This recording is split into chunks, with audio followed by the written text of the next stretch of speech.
It's Check, working now. check. Hello, hello. All right. Okay. Let's do it. Welcome, everybody.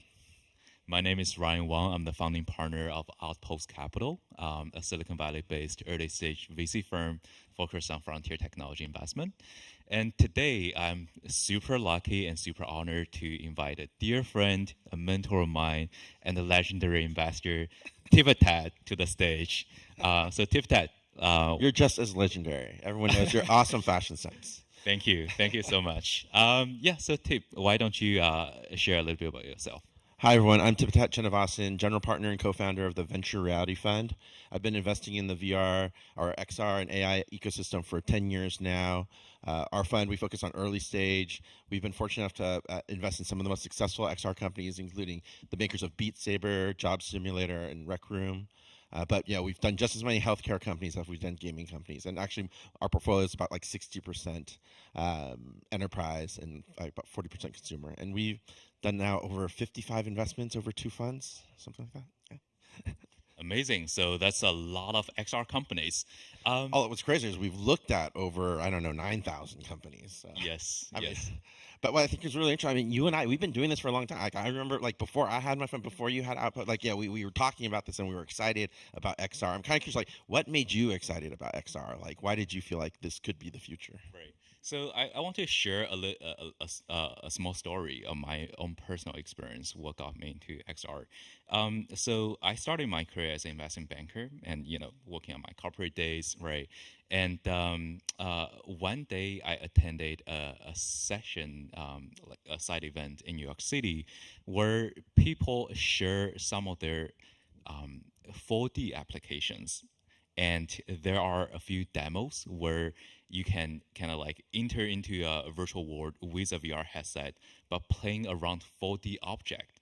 And at that point, I was like, oh, this is so amazing because we as 3D dimensional creatures have no understanding of 4D whatever, but it's so easy to computationally create 4D object, and by using virtual reality, we can play with 4D objects in virtual ways, right? That's just crazy and mind blowing, and that could potentially kind of enlighten human intelligence to the next level, etc. So that's what got me into VR for the first time, and then just hooked up with some new media, bought my DK1, DK2, played a lot applications around the early developer portals on the Oculus website, and also moved from New York City to Silicon Valley and become a VC.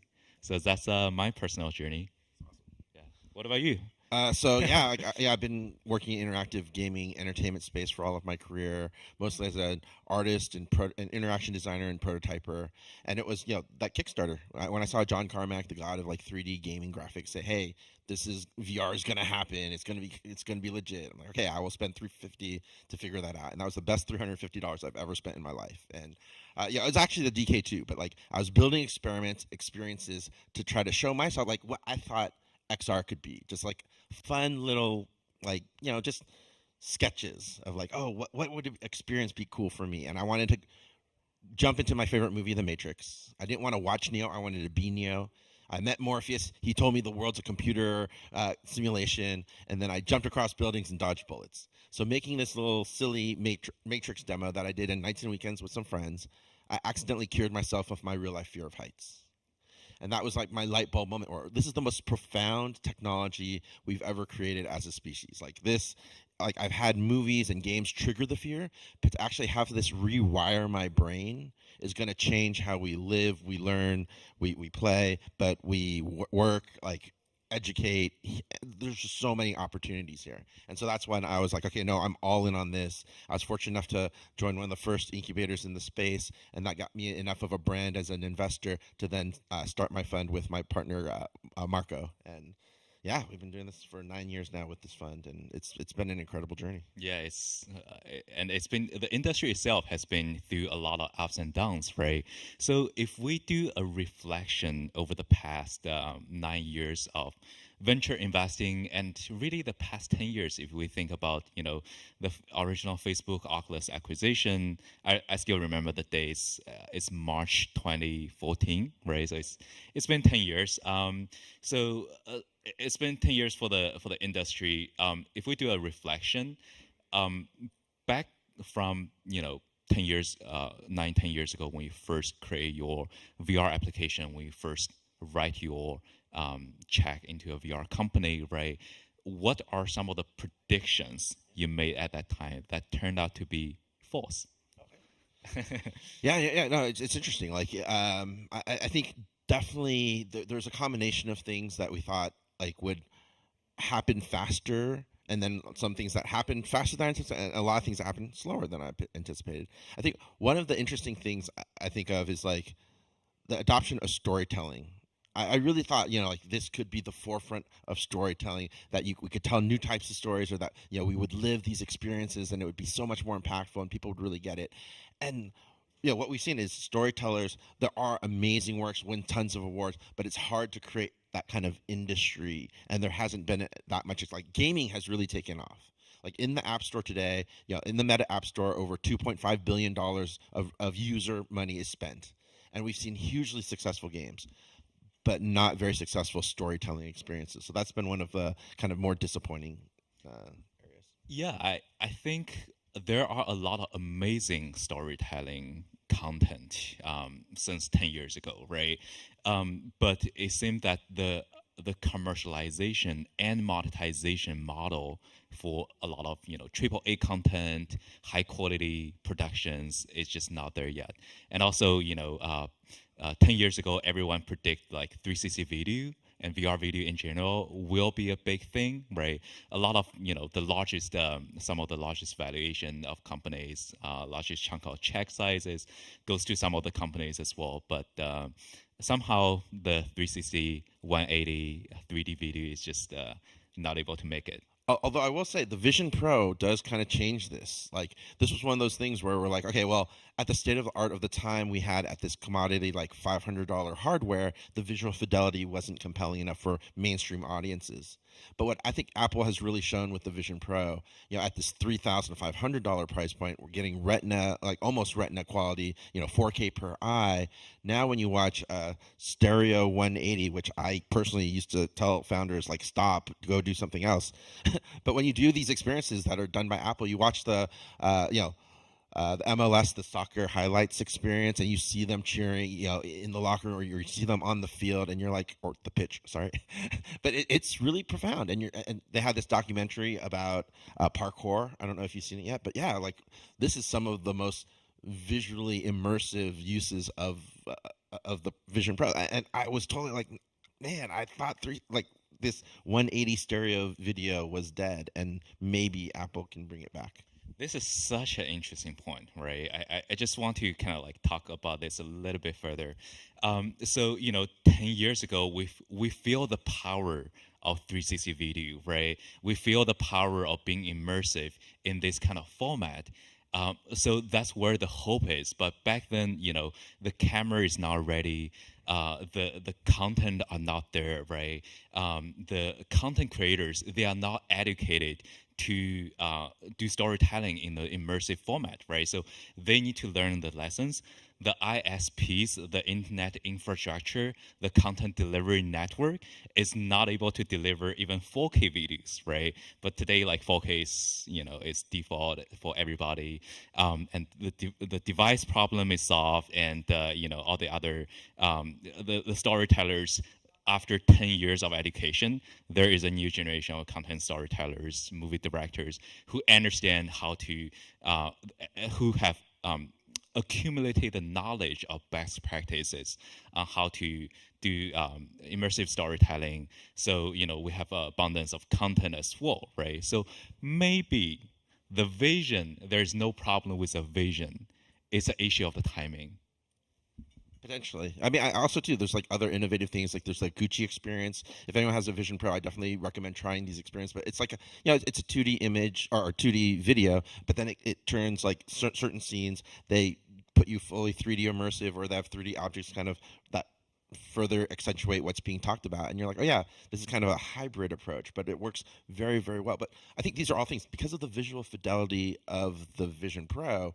These things will be more mainstream. I feel like in the Quest it was like, or sorry, in I don't want to just pull out meta, but like in all of the previous headsets where the fidelity wasn't high enough, maybe it got like 5% of us to be like, oh yeah, this is the future. Yeah, but mainstream people would be like, no, no. I think with the visual fidelity of Vision Pro, yeah, it's definitely opened up a lot more people to understanding and appreciating this new format. Right. And also the other point is that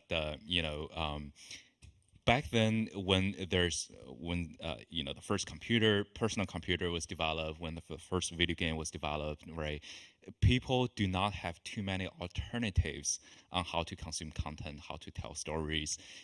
So this is as good as you get. But 10 years ago when VR first came out, although the medium, the storytelling is very powerful, but after a while it's just with screen door effects, low res, bulky headset is just not so comfortable for everyday consume for everybody. So I think that's also an alternative. But like you said, with a Vision Pro, the sweet side, the benefit is sweet enough. Maybe it's sweet enough to pull people away to embrace this new medium, and to truly become a practical alternative to something that with smartphone, with traditional media format is not able to deliver. So we talked about what we got wrong. I'm wondering, what did you get right? What were some of the things that you predicted? They're like, yes, this did work out. Well, I'm sure we all predicted a lot of things right, but I think maybe what's more interesting is something that could be like a pleasant surprise, right? Something that we don't feel like, oh, it's gonna make it, but it actually make it. So I think to this point, I want to talk about one of our mutual portfolio company, the Wave, right? So the Wave is originally it's a music VR company. Originally, the product is to have a social music party in virtual reality, right, where the DJ are able to bring the DJ set virtually in the virtual world and host virtual parties, and the participants, the attendees can join the sessions and have this virtual party, right? So that's the original product, but along the road they made a pivot into a more generic web-based platform, so that it's not only VR. You have the option to join in VR, but it can be streamed to a wider audience through the web, right? And the lucky thing is that they made the pivot in the middle of pandemic, where everybody is locked and in need of different entertainment format and different ways to kind of engage with other people, right? So I think that serves that happened to fill the gap, and that happened to find an alternative path to achieve their original vision. I think for us, when I think about like one of the interesting surprises, it wasn't a surprise for us, but it was a surprise for others. And we took this bet, and this is why we believe big fundamental platform shifts like XR, it provides opportunity for small startups. And it wasn't about the big incumbents. And especially, we look at this in gaming, right? We're like, okay, the bet to make is on people that are focusing on VR native experiences, small, scrappy indie teams, working on original IP, and just trying to make the most fun that they can make. And it wasn't about taking the biggest IP or AAA developers and throwing money at them to make big VR hits. And I think that's one of the things that for us has been very satisfying, where we look at the most successful VR games, of course, not just our portfolio company of like Beat Saber, Rec Room, and Job Simulator, but you look at the others like Blade and Sorcery, you look at Bone Lab, you look at Gorilla Tag. These are all games that are made by small teams of indie developers coming from all around the world. A lot of them, some of them, this is their first like game even, and the fact that they are the ones that you look at. EA, Insomniac, some of the biggest, ex Call of Duty folks have budgets of like 10 times, 50 times more than these indie developers. No one plays those games. Like those games all failed because they were trying to make PC games or in VR or like traditional games in VR, and they weren't really embracing a VR first narrative. So for us, that's been one of the most like interesting, gratifying things to see in terms of like what succeeds and validates that this is truly a new platform. It's not just an extension of the existing platforms. Definitely, and I think especially compared to traditional format, right? If we do a mobile game, PC game, those markets are so saturated, right? So it's so hard for indie developers who have no resource to stand out. But back then, Candy Crush is an indie game that has huge success. Supercell started with an indie game that has huge success. Today, in the traditional gaming market, it's really, really, really hard for indie developers to repeat those level of challenge, even with very high quality content. But they are very likely to achieve Beat Saber level success by embracing this new media. Absolutely. I'm kind of curious. So one of the interesting things too is like you mentioned this is not happening in a vacuum, and VR is always being like created with other technologies, whether it's AI or whether it's blockchain and Web3. And you went pretty deep into the blockchain Web3 space. I would love to hear kind of your thoughts about how XR, blockchain, how they kind of come together, and what works, what doesn't work. Yeah, absolutely. So I think it's all intertwined in different ways, right?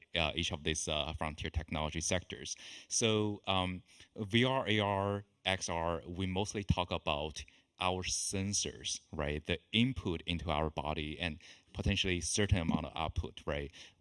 Visual is important, audio is important, and moving down haptics, right? The other sensories that we can simulate is all important for us to have a real simulation. That's why I always feels like, hey, in a broader term, we should include BCI as part of the sectors inside the XR space.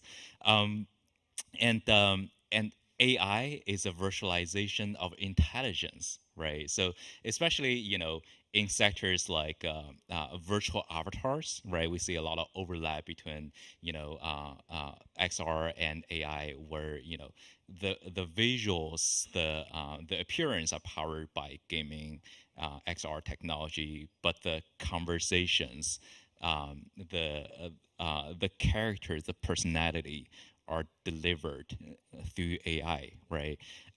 Regarding to blockchain and Web3, I think with a lot of people in our community have certain I think certain understanding and thesis around the simulation theory overall, right? So if we look into the virtual world as a whole, VR and XR virtualize sensory, AI virtualize intelligence, and then blockchain Web3 virtualize currency and value, right? And we have been talking about it's like a shared dream in the Web3 community to say, hey, out of all the virtual currencies, let's have one unified one, and let's break through the eighth wall and connect all different, virtual world, right? How can we connect Minecraft with World of Warcraft, for example, right? So that we can exchange values through different system.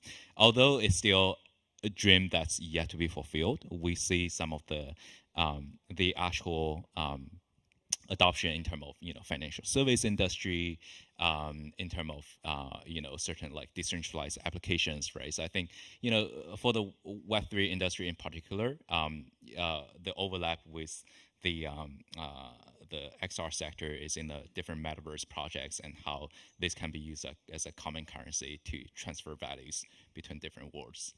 Yeah.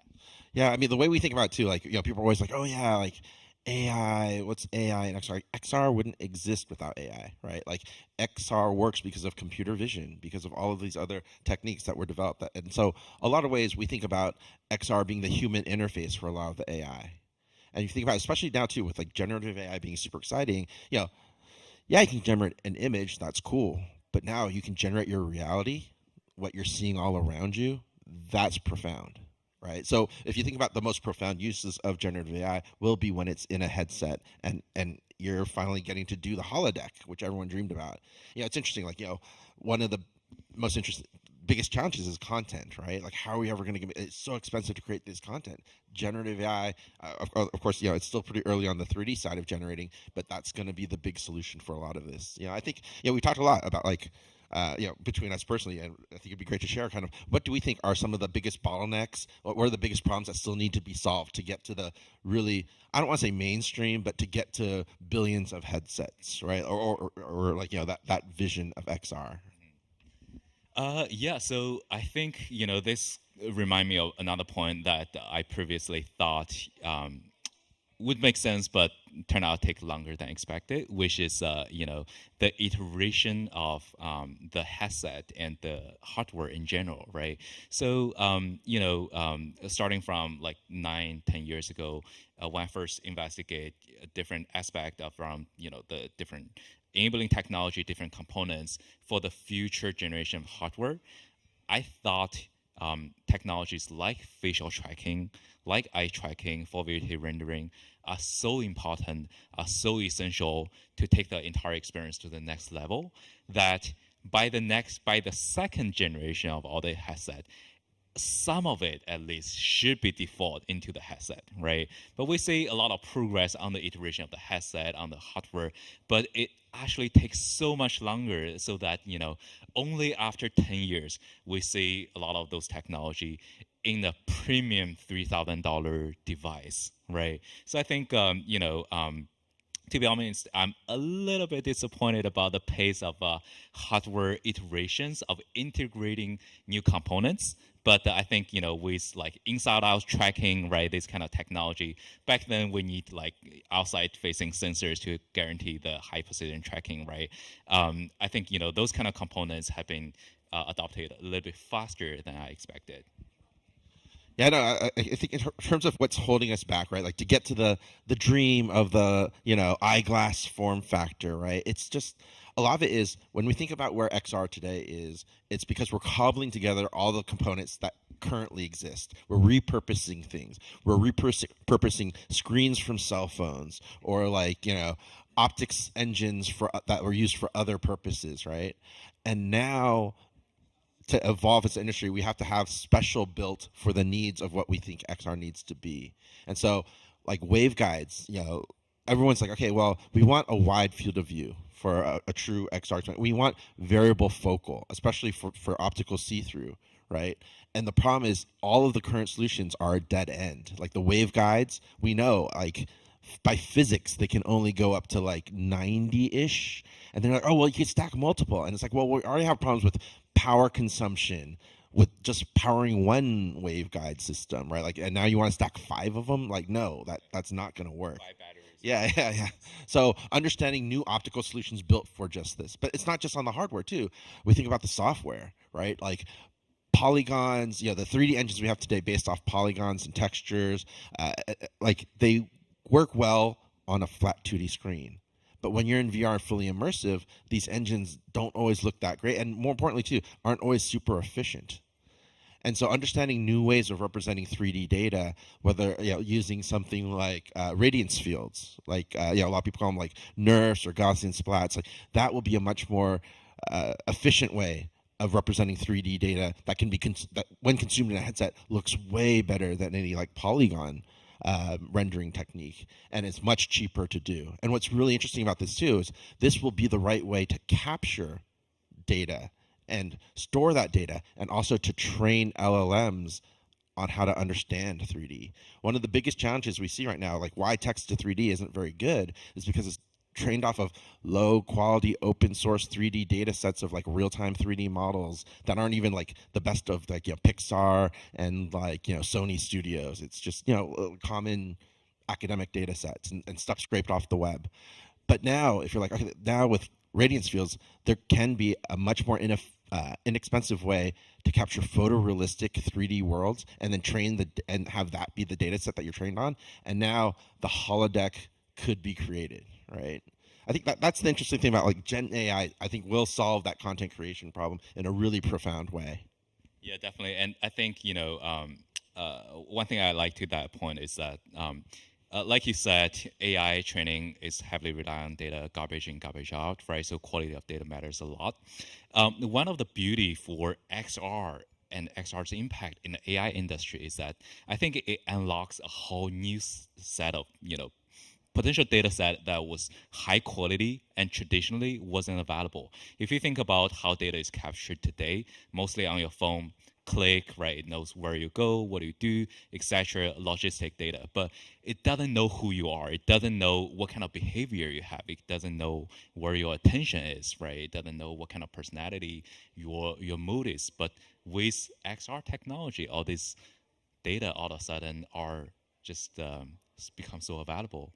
You have eye tracking, facial tracking, all that information. So understand the mood, understand the attention, understand your personality.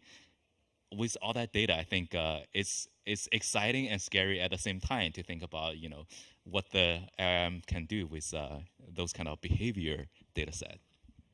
I know, especially like where you're looking and like your head movements and all this stuff. It's going to get a lot of subconscious stuff too. That you're like, even like, yeah, at least when you click on something, you're like, okay, that's an active conscious choice I'm making. But now if it's like scanning the room and seeing who I'm looking at, all this kind of stuff, and it's like, oh man, and especially if it can get biofeedback, if you have BCI, then it could get responses like your pupils dilate. It could tell, am I interested in that person? Ooh, like, like there could be some kind of strange matchmaking based off just BCI input, and that would be a little freaky to have companies know that level, like more about you than you would ever know about yourself. For sure. And I think let's end the session with a prediction, right? And I want to know your opinion. So I think in the past we see the iterations around the products, right? Is a little bit unpredictable. I think moving forward for the next 2 to 3 years, where the products will evolve, I think it's pretty clear for us, right? It's gonna get lighter, get better visual quality, get cheaper, right? For sure. But what about in the long term, next 10 years, 20 years? Which one will come first? Will BCI, embedding a chip in the brain, will become the de facto solution for everyone everyday use? Or is something that has like perfect AR glasses that have amazing field of view, amazing visual fidelity, and small battery, or it's like the Mojo Vision kind of contact lenses solution. So what's your prediction on the long term? Well, Mojo Vision has already kind of pivoted out of contact lenses, so I think that's even further away. But I do believe, seeing some of the breakthroughs, some of the startups even that I've met here, I think that lightweight vision, it's conceivable now. Before, if you asked me 5 years ago, I'm like, oh man, it seems still 10 to 20 years away. Now I feel like, okay, we could get at least some parts of it down in maybe 5 years. But BCI I still think is very far, in terms of getting that okay, outside of the actual insert. But if it's a wearable thing, I think that's still very, very far away. I do think that, okay, if I had to guess about implants, I would say that's probably 20 to 30 years away. I think that's so far out. And I think that people will be satisfied with the quality of the eyewear that will actually push the BCI further. But what about you? What do you think? Well, I think that's a safe bet, right? And to be honest, I would take the safe bet as well. So I'm with you on this one. I guess, are we done? Yeah, Time? so. All right. Thank you so much, everyone. I hope Thank you, everyone.